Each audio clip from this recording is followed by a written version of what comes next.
Comment créer un compte PayPal personnel et professionnel vérifié avec vos propres informations, sans VPN, sans carte bancaire, sans compte offshore et sans numéro virtuel. Le tout avec son téléphone. Pourquoi cette deuxième vidéo, sachant que la méthode présentée dans la première vidéo marche toujours? J'ai fait cette nouvelle vidéo suite à plusieurs commentaires et messages Telegram reçus concernant la première vidéo sur PayPal. Voici quelques commentaires.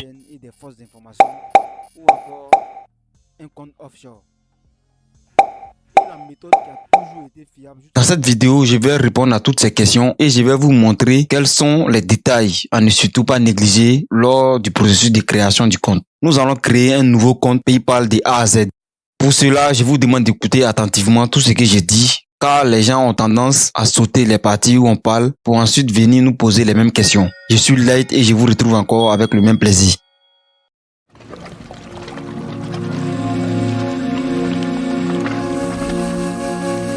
En cas de restriction de votre compte PayPal, quelles sont les actions à entreprendre pour réussir la création de votre nouveau compte? Il est important de noter qu'une fois que PayPal a pris cette mesure, les options de résolution sont limitées, voire impossibles. Cependant, voici quelques conseils pour faire face à une telle situation. Il faut changer complètement de téléphone ou opter pour un nouveau navigateur fraîchement installé, ou bien utiliser le mode de navigation privé. À noter que cette option comporte des risques et nécessite une certaine expertise. Deuxième conseil, il faut créer une nouvelle adresse Gmail. C'est gratuit, donc vous pouvez créer autant de comptes que nécessaire.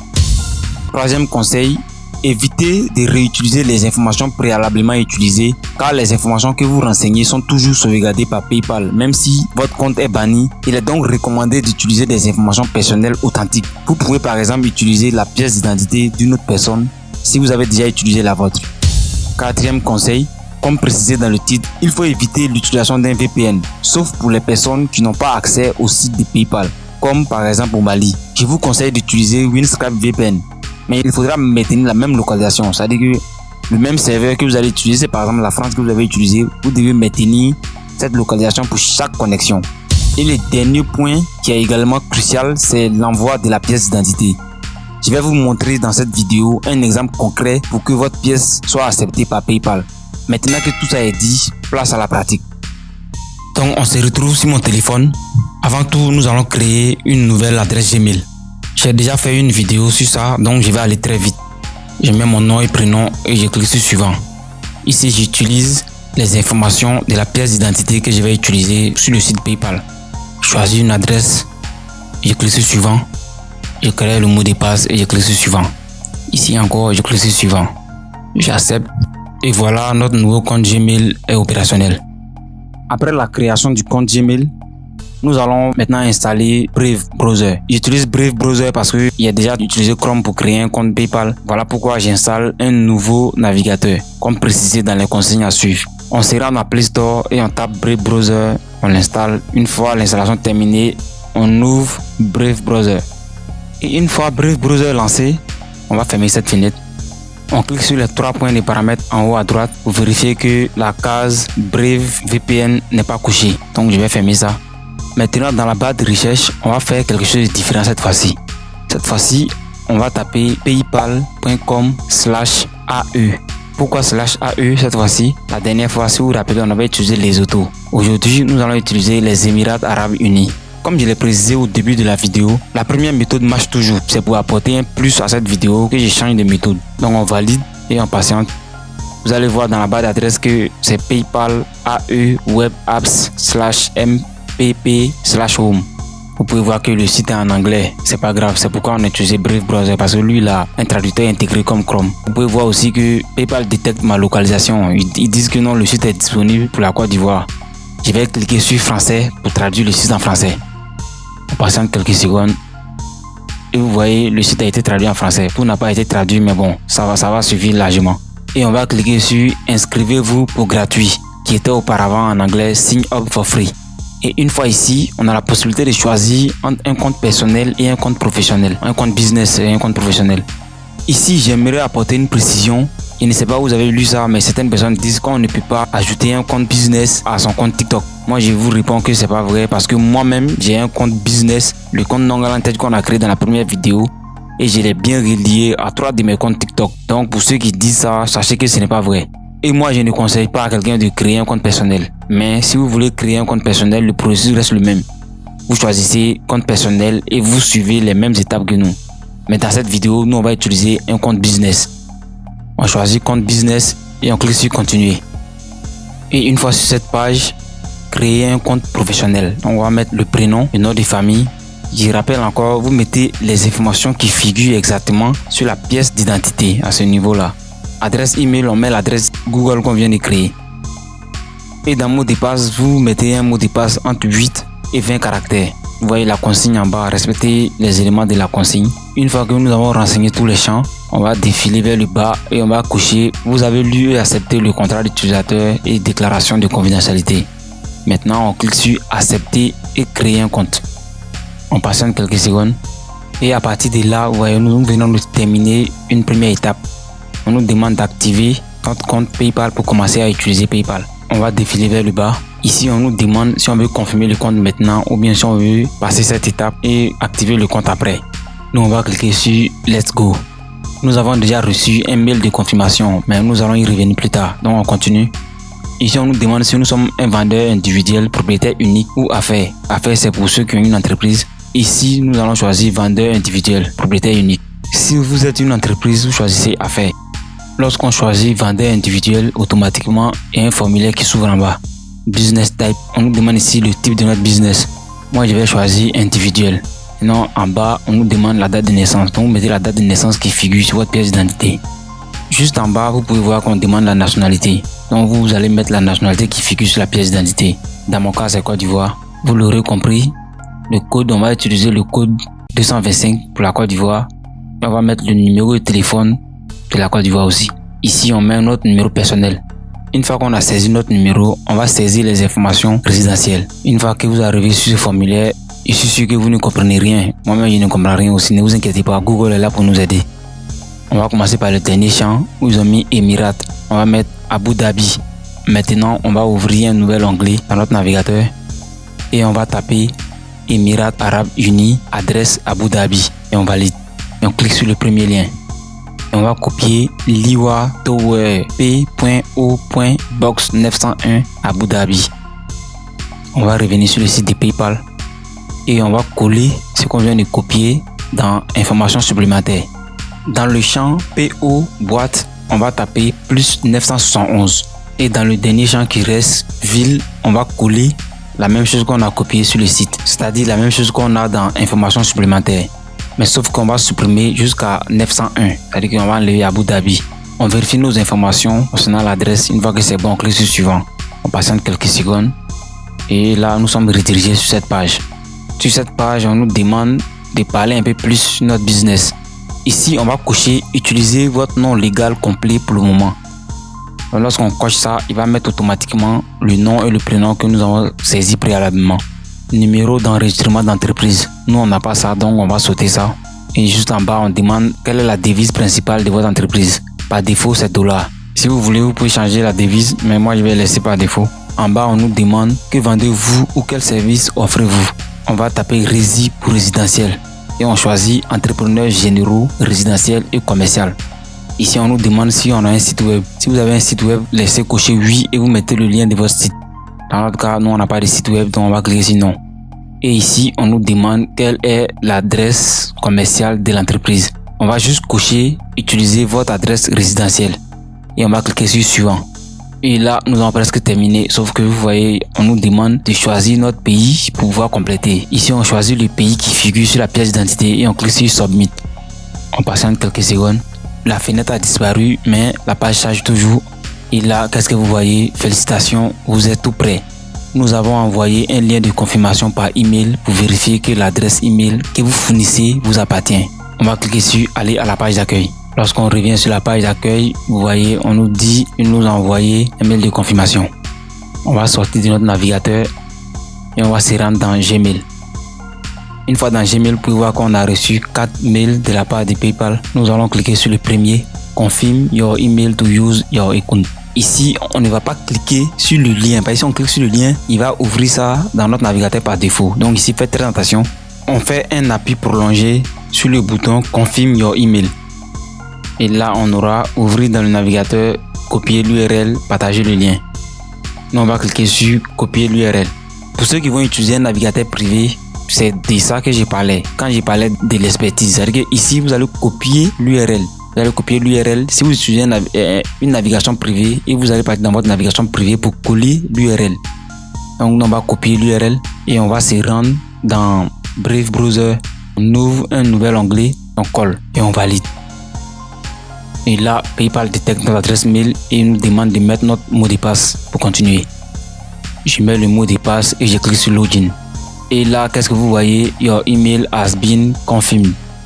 Je clique sur Continue. Là, vous voyez quoi? On a un profil qui est vérifié, l'email qui est confirmé. Sauf que là, lorsque j'actualise la page et je défile vers le bas, qu'est-ce que vous voyez? Voici la bête rouge. Je vais traduire en français pour que tout le monde puisse comprendre. Ici, on nous dit, nous voulons confirmer que les informations de votre compte PayPal sont exactes car nous avons remarqué une activité suspecte dans votre compte. Pour mieux comprendre cela, nous avons besoin de plus d'informations de votre part. Vous devrez fournir les informations demandées pour retrouver un accès complet. Pour corriger le problème, on va cliquer sur Voir détails, qui était auparavant See Details. Et sur cette page, on nous demande, nous voulons confirmer que les informations de votre compte sont exactes, même message qu'on avait avant là-bas. Dans le but de sécuriser votre compte, nous avons également limité certaines fonctionnalités de votre compte. Vous pourrez retrouver l'accès à ces fonctionnalités une fois que vous aurez fourni les informations que nous avons demandées. On nous demande de télécharger un ID photo pour résoudre le problème. Donc ce qu'on va faire ici, je vais vous montrer pour ceux qui ont les cartes d'identité recto verso, comme par exemple chez nous en Côte d'Ivoire, il y a recto et verso. Ce que certains font, c'est qu'ils envoient uniquement que le recto ou bien le verso. Certains envoient la partie où on a la photo uniquement. Alors que lorsque vous avez une CNI recto verso, on doit avoir les deux parties. Lorsque vous voulez envoyer par exemple vos pièces pour une vérification, attrapez la carte dans votre main et faites une photo. Comme ça, PayPal saura que c'est une pièce authentique. Parce que ce que certaines personnes font, ils vont télécharger par exemple une pièce d'identité sur internet et ils modifient les informations pour envoyer ensuite à PayPal. Donc si vous faites ça, si PayPal détecte, ils vont vous bloquer direct. Le compte que nous sommes en train de créer actuellement, c'est le compte d'un TikToker qui est aussi un abonné de Non Galant Tech. C'est un très gros compte TikTok avec plusieurs abonnés. Donc il m'a envoyé les informations, c'est-à-dire qu'il a pris la photo, le recto et le verso. Comme j'ai précisé, c'était dans sa main et il a fait la photo et il m'a envoyé les deux. Donc dans cette vidéo, je vais vous montrer comment coller les deux photos, c'est-à-dire que comment mettre les deux photos sur la même page. Lorsque j'ai collé les deux photos et je lui ai envoyé la photo, bien avant de lui envoyer à PayPal, il m'a dit qu'il n'avait pas fait ça comme ça. Donc automatiquement, j'ai compris que plusieurs personnes font la même erreur et ça conduit aussi à beaucoup de restrictions des pages. Parce que certains m'ont dit dès qu'ils ont envoyé la pièce, en même temps, leur compte a été restreint. C'est une des causes des restrictions de plusieurs comptes. Volontairement, pour des soucis sécuritaires, je vais flouter les informations personnelles qui sont sur la pièce. Mais lorsque vous faites la photo, assurez-vous que les informations sont bien lisibles. Si les informations ne sont pas bien lisibles, assurez-vous que ça ne va pas marcher. Si PayPal n'arrive pas à lire, ils vont restreindre le compte. Actuellement, le compte, on n'a pas accès à plein de fonctionnalités. Lorsqu'on va envoyer la pièce, que PayPal va valider le compte, ils vont débloquer les restrictions qui sont sur le compte actuellement. Donc si vous envoyez la pièce qui n'arrive pas à lire, non seulement les restrictions ne seront pas levées, mais vous n'allez pas pouvoir utiliser le compte encore. Donc assurez-vous d'avoir une photo de qualité. On va se rendre dans notre explorateur de fichiers et vous pouvez voir le recto et le verso de notre pièce d'identité. Bon, je vais cliquer dessus. Vous allez voir, vous voyez que moi j'ai flouté les informations personnelles, mais c'est une photo qui est très bien sortie. Donc il va falloir que les informations qui sont sur votre photo soient bien lisibles. Si c'est pas lisible, c'est mort, ça va passer. Ça, il faut que ce soit clair. Donc ici, les informations sont très bien visibles. Mais moi j'ai flouté ça parce que ce sont les informations personnelles. Maintenant, nous allons mettre les deux sur la même page. Pour cela, vous pouvez utiliser tout ce que vous voulez comme photo collage. Moi, personnellement, je vais utiliser Canva. Vous pouvez utiliser Photoshop, vous pouvez utiliser Photopea aussi. Photopea, c'est une version de Photoshop en ligne. Et moi, je vais utiliser Canva. Je vais chercher l'application Canva. Une fois dans Canva, on va cliquer sur Créer un design. Dans la barre de recherche, on va taper A4. Et on prend Document, entre parenthèses, A4. Une fois la page bien chargée, on va se rendre dans Importer à gauche. Et on va choisir le recto, le verso de notre pièce d'identité. Et renommer pour que ce soit plus facile à prononcer quoi. On clique sur sélectionner et on patiente le temps qu'il charge les deux fichiers. Et une fois les deux photos bien chargées, on va sélectionner le recto et on va bien positionner de telle sorte que ça prenne tout notre espace de travail. Maintenant, on va glisser vers le haut pour qu'il y ait un peu d'espace en bas pour placer notre deuxième photo. Donc on positionne ça bien, on essaie de rogner un peu. Une fois que c'est bien rogné, on va cliquer sur notre deuxième image pour la faire apparaître dans notre espace de travail. Pareillement, on va essayer d'agrandir que ça puisse prendre l'espace et on va faire descendre un peu. Vous voyez que les deux se sont superposés. Donc ce qu'on va faire, on va maintenir le doigt sur notre deuxième image et vous allez cliquer sur calque. Maintenant on va faire reculer d'un niveau. On clique sur reculer d'un niveau et là je pense que c'est presque parfait. Tout ce qu'il nous reste à faire, c'est d'enregistrer en tant que PDF. Pour télécharger notre image en PDF, rien de plus simple. On va cliquer sur l'icône de partage en haut à droite. Ensuite, on clique sur télécharger. On clique sur type de fichier. On prend PDF standard. PayPal autorise aussi les JPG, donc vous pouvez prendre JPG aussi, mais moi je vais prendre PDF. Coche aplatir le PDF pour diminuer le poids du PDF. Et on clique sur télécharger. Patiente quelques secondes. Maintenant que notre fichier a bien été téléchargé, on va se rendre dans l'explorateur des fichiers. Je vais sélectionner l'un des PDF et je vais renommer. Je vais mettre ma CNI. Vous mettez le nom que vous voulez.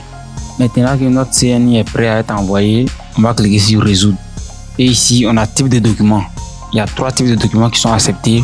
Le passeport, le permis de conduire, la carte d'identité nationale. Nous, c'est la carte d'identité nationale. Donc, on va cliquer sur carte d'identité nationale. Vu que nous sommes sur le téléphone, on va cliquer sur parcourir les fichiers. Je vais choisir ma CNI.pdf. Dans votre cas, si vous avez enregistré ça en image, vous allez choisir votre image. On choisit notre document et on est redirigé sur la même page où on avait la possibilité de parcourir. On nous demande si on veut supprimer. On clique sur soumettre pour envoyer le document. Je rappelle que jusqu'à présent, notre compte est toujours restreint. On patiente quelques secondes. Et là, qu'est-ce que vous voyez? Vos informations ont bien été soumises. On va cliquer sur le bouton aller à la limitation du compte. Le bouton qui est juste en bas. Et on patiente quelques secondes. Et là, nous sommes redirigés sur le tableau de bord. On va défiler vers le bas. Vous pouvez voir que le message est toujours là, mais ne vous inquiétez pas. On va cliquer sur voir les détails. Et lorsque je clique sur voir les détails, on me redirige sur la page d'accueil. Lorsqu'il m'a redirigé sur le tableau de bord pour la deuxième fois, vous pouvez remarquer avec moi que le message a disparu. Donc ce qu'on va faire, on va sortir de PayPal et on va se rendre dans notre Gmail.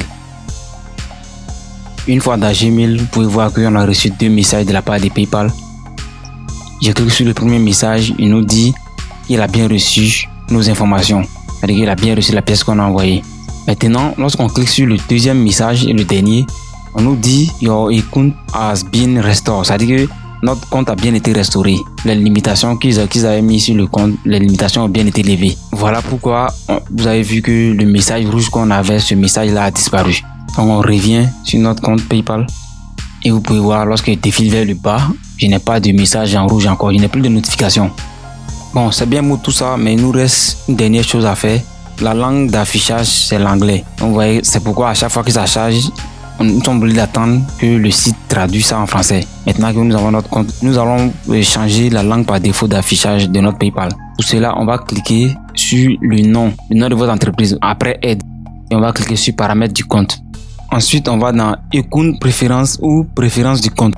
Et vous allez voir juste à droite, Preferred Language, c'est English. On va cliquer sur Update ou mettre à jour si la traduction fonctionne. Et nous, on va changer English ou anglais. On va changer ça en français. Maintenant, on clique sur Enregistrer. On patiente quelques secondes. Là, on a un message en fait qui nous dit que notre langue a bien été changée. Mais il nous demande de recharger la page pour voir notre nouvelle langue. Donc, c'est ce qu'on va faire. On va fermer ça et on va actualiser la page. Maintenant, qu'est-ce que vous voyez? Vous voyez qu'on n'a plus besoin du traducteur. Lui-même, il a disparu. Donc, à partir de maintenant, vous pouvez envoyer de l'argent via PayPal, recevoir de l'argent sur PayPal. Pour vous prouver que ce compte est opérationnel, je vais transférer $1 sur ce compte. Donc, je vais dans envoyer et je mets l'adresse mail. Donc, vous pouvez recevoir des paiements via adresse mail ou via le lien. J'ai déjà montré comment créer un lien et j'ai déjà montré aussi comment envoyer de l'argent via le lien. Donc, dans cette vidéo, je vous montre comment envoyer via l'adresse mail. Ici, on me demande le montant. Moi, je vais mettre $1. Je clique sur suivant. Je rappelle que c'est le compte que j'ai créé dans la première vidéo. C'est ce compte-là que j'utilise jusqu'aujourd'hui. Et c'est ce compte-là que j'ai relié à mon compte TikTok aussi. Donc, voici les informations. Donc, je clique sur envoyer. Passez quelques secondes et vous voyez, on me dit que l'argent a bien été envoyé à l'adresse. Maintenant, si on se rend dans notre compte qu'on vient de créer ensemble, c'est-à-dire que le compte sur lequel on a transféré les $1, Donc lorsqu'on actualise, vous pouvez voir que nous avons une nouvelle alerte en rouge. Mais ne vous inquiétez pas, c'est rien de grave. L'alerte rouge nous dit une partie de l'argent de vos ventes mensuelles est temporairement suspendue. Consultez la page argent pour en savoir plus. Nous allons y revenir plus tard. Dans l'activité qui est là, vous voyez paiement de non-grande tech $1 USD. Donc on va cliquer sur consulter la page argent. On patiente quelques secondes. Donc comme vous pouvez le voir, j'ai envoyé $1, mais ici on a reçu 0,66 USSD. Bon, avec les frais, à cause des frais. Mais vous voyez suspendu. Si vous voyez suspendu, il ne faudrait pas que ça vous étonne. L'argent est suspendu, c'est parce que c'est un nouveau compte. Donc lorsque vous avez un nouveau compte et que quelqu'un vous transfère de l'argent, ou même si par exemple TikTok vous transfère de l'argent ne va pas venir automatiquement sur votre solde disponible. Alors que c'est lorsque l'argent est disponible sur le solde disponible que vous pouvez transférer maintenant sur votre carte ou bien sur votre compte. Donc lorsque vous allez recevoir de l'argent sur un nouveau compte, ne soyez pas étonné. Lorsque vous voyez suspendu, ça ne veut pas dire que votre compte a un problème. C'est parce que c'est un nouveau compte. J'ai déjà expliqué ça dans la vidéo où je vous montre comment transférer de l'argent via Mobile Money. Je voulais montrer cette partie-là dans la vidéo, raison pour laquelle j'ai transféré les $1. Donc je pense que c'est tout pour cette vidéo. Si vous avez aimé cette vidéo, n'hésitez pas à nous donner vos impressions en commentaire. Likez la vidéo, ça permet aussi à YouTube de pouvoir montrer la vidéo à plus de personnes. Abonnez-vous, c'est pas encore fait, pour que la communauté puisse s'agrandir. Merci à vous, on se dit à la semaine prochaine pour une nouvelle vidéo. D'ici là, portez-vous bien.